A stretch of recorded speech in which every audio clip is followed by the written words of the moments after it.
Haleluya, puji nama Tuhan. Kita kembali dalam Renungan 79 dan pada hari ini kita akan melihat pada Imamat pasal yang ke-14. Pada Imamat pasal yang ke-14, 13, 14 itu diceritakan tentang penyakit kusta. Apa tanda-tanda penyakit kusta dan bagaimana cara pentahirannya, bagaimana cara pembersihannya, bagaimana cara untuk mengobatinya. Nah, kalau di sini penyakit kusta dalam kehidupan orang Kristen itu kita sering hubungkan dengan dosa. Dan kusta itu kusta yang diceritakan dalam Alkitab. Apa penyebab penyakit kusta? Penyebab penyakit kusta itu adalah lingkungan yang tidak higienis, lingkungan yang kotor. Kita sering melihat penyakit-penyakit kusta jika lingkungan tersebut berada dalam lingkungan atau situasi yang tidak higienis. Jadi kusta itu bisa terjadi jika lingkungannya itu tidak bersih. Dan penyakit kusta adalah penyakit yang sangat menular, sehingga orang itu harus jaga jarak antara satu sama lain, harus jaga jarak beberapa meter antara satu sama lain. Kalau tidak, penyakit ini akan menular antara satu orang ke orang yang lainnya. Nah, penyakit kusta itu adalah dosa seperti yang kita ketahui. Dan penyakit dosa itu bisa timbul dari lingkungan-lingkungan yang tidak sehat. Di mana kita bergaul, di mana kita berada, di mana kita melangkahkan kaki kita. Lihat sekeliling kita. Apakah teman-teman kita, apakah lingkungan kerja kita itu adalah lingkungan yang tidak bersih, lingkungan yang tidak higienis. Jika kita terus bergaul dalam lingkungan tersebut, maka kita akan mudah terjangkit penyakit kusta atau kita akan mudah terjangkit dengan dosa. Jika kita belum memiliki Roh Kudus, jika iman kita masih belum kuat, maka kita tidak akan bisa menjadi terang dalam lingkungan tersebut. Karena untuk menjadi terang, kita tidak bisa hanya diam dalam lingkungan yang bersih. Kita harus terjun ke dalam lingkungan yang kotor untuk menjadi terang. Tetapi jika seseorang belum memiliki iman yang kuat atau belum memiliki kuasa Roh Kudus mengalir dalam kehidupannya, maka orang tersebut akan mudah sekali terjangkit dengan penyakit kusta, akan mudah sekali terjangkit dengan dosa, akan mudah sekali bergaul dengan mereka dan akhirnya terjerumus dalam dosa. Dan ketika sudah terjerumus dalam dosa, dirinya sudah terjangkit dengan dosa, kemanapun dia pergi dia akan menularkan orang-orang lain dengan dosa. Dan itu tidak boleh terjadi dalam kehidupan orang percaya. Apalagi kita yang berusaha menjadi orang baik, itu tidak boleh terjadi. Kita harus menjadi terang dalam dunia ini seperti Alkitab berkata. Tapi untuk menjadi terang, seseorang itu harus dibersihkan terlebih dahulu. Sehingga kemanapun ia pergi, ia bukan tertular oleh dosa, tetapi ia menularkan kasih Tuhan. Ia mengabarkan Injil, dan kemanapun ia pergi, ia akan mengabarkan Injil itu, memberitakan kabar baik, memberitakan kasih, bukan dosa yang ia beritakan. Jadi dosa itu harus dibersihkan. Kalau dalam Imamat pasal yang 14 ini diceritakan di rumah ternyata bisa juga terkena tanda kusta. Selain manusia, rumah juga bisa terkena tanda kusta. Mungkin tanda kusta yang dimaksudkan dalam Alkitab ini adalah mungkin ada noda, mungkin ada bakteri, atau ada jamur. Tapi pada intinya, tanda kusta yang dimaksudkan dalam Alkitab ini adalah ketika rumah itu dalam keadaan kotor, ketika rumah itu dalam keadaan tidak higienis. Kalau dalam ayat 40, apa yang terjadi kalau rumah itu terkena tanda kusta, kalau rumah itu ada nodanya?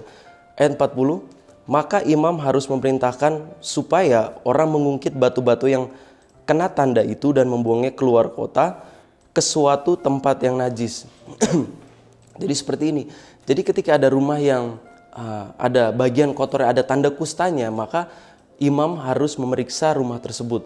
Dan ketika dilihat memang tanda itu ada, maka batu-batu yang terkena tanda kusta tersebut harus diangkat, harus dibuang yang jauh, sejauh mungkin, dan itu harus ditambal, harus diperbaiki.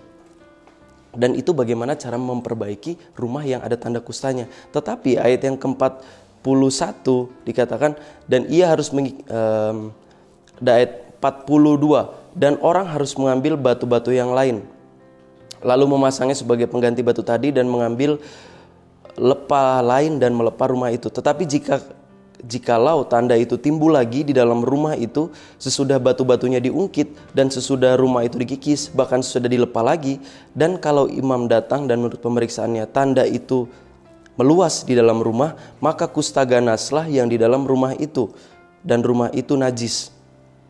Jadi kalau misalkan rumah ini sudah diperbaiki, ada tanda kustanya, batu-batu itu sudah dibuang dan sudah diperbaiki, sudah ditambal, ketika imam datang beberapa hari kemudian untuk memeriksanya lagi, dan kalau kusta itu masih ada, berarti kusta itu najis. Dan apa yang terjadi kalau ada kusta najis dalam rumah itu, ayat seterusnya dikatakan rumah itu haruslah dirombak, yakni batunya, kayunya dan segala lepah rumah itu, lalu dibawanya keluar kota ke suatu tempat yang najis. Jadi cara untuk memperbaiki dosa, menjadi orang baik itu ada dua cara.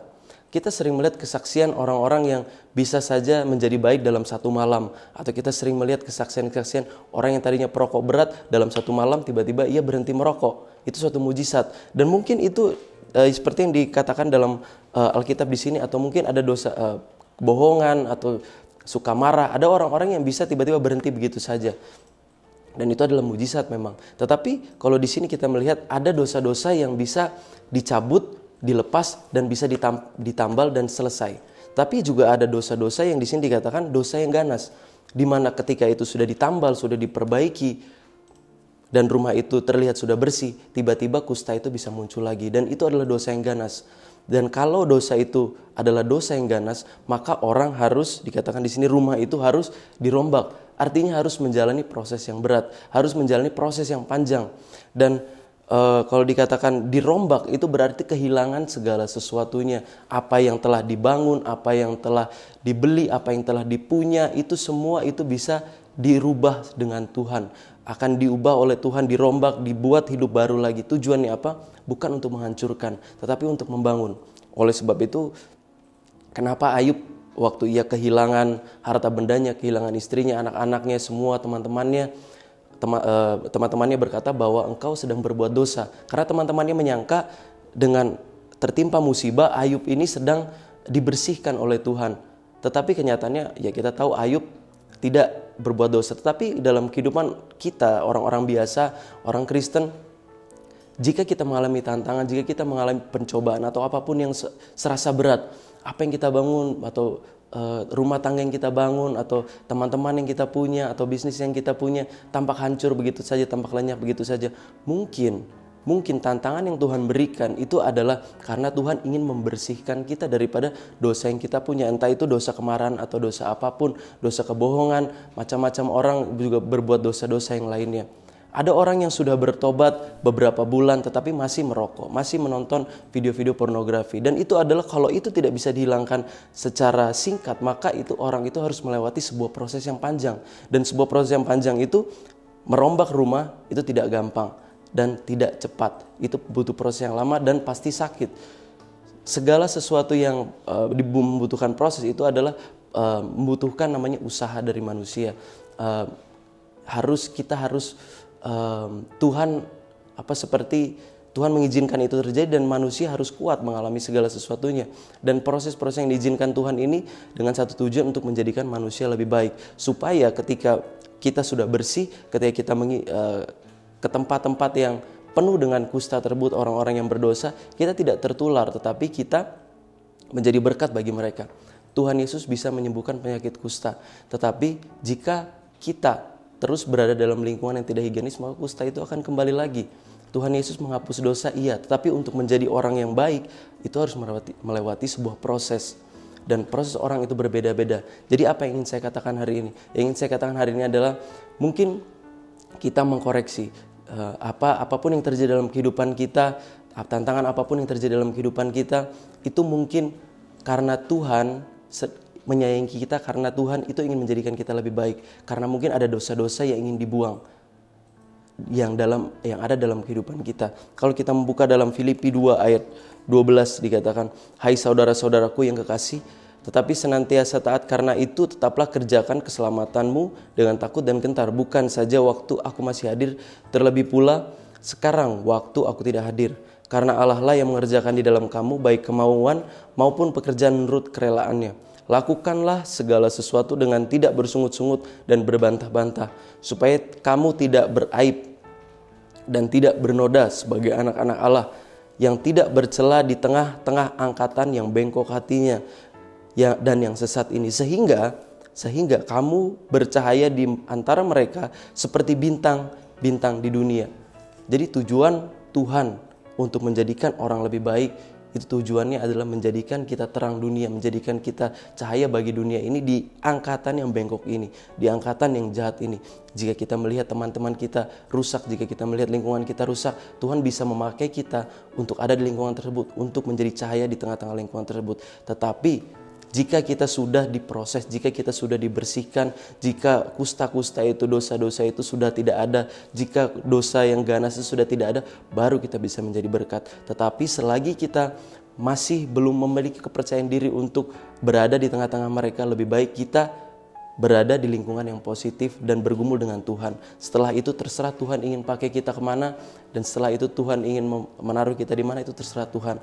Tetapi apapun, jika kita mengalami sesuatu, pikirkan kalau Tuhan ingin menjadikan kita lebih baik. Tantangan yang Tuhan berikan, ujian yang Tuhan berikan, Tuhan ingin menjadikan kita orang-orang yang lebih baik untuk menjadi berkat bagi orang lain dan untuk mengabarkan berita tentang Injil kasih Tuhan Yesus Kristus. Jadi bersabar dan bersukacitalah, tetap bersukacita. Daging itu lemah tapi roh itu kuat. Kalau kita terus berdoa kepada Tuhan, minta kekuatan kepada Tuhan, daging ini akan terus memberontak, tapi roh ini akan menguatkan kita ya dalam tantangan kita, dalam proses kita, dalam menjadi orang yang lebih baik.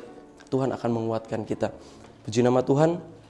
Renungan pada hari ini semoga bisa menjadi berkat bagi kita, semoga bisa menjadi pengingat bagi kita yang mungkin bisa merubah pola pikir kita, melihat keadaan kita, untuk kita lebih bersyukur kepada Tuhan untuk atas proses yang Tuhan berikan ke dalam kehidupan kita. Puji nama Tuhan, kita akan berdoa. Terima kasih Tuhan, terpujilah nama-Mu, Engkau adalah Tuhan yang Maha Kuasa. Kami mengasihi-Mu Tuhan, kami ingin menjadi orang yang lebih baik, oleh sebab itu kami menyerahkan hidup kami kepada-Mu. Kiranya Engkau bekerja dalam kehidupan kami dan Engkau yang akan menguatkan kehidupan kami. Ya Tuhan, kiranya supaya kami terus percaya kepada kasih-Mu, bersorak-sorak karena penyelamatan-Mu. Kiranya kami sebagai gereja GPDI El Shaddai di Magelang menaikkan pujian untuk-Mu karena Engkau telah berbuat baik kepada kami semua. Terpujilah nama-Mu, dalam nama Tuhan Yesus Kristus. Haleluya. Amin.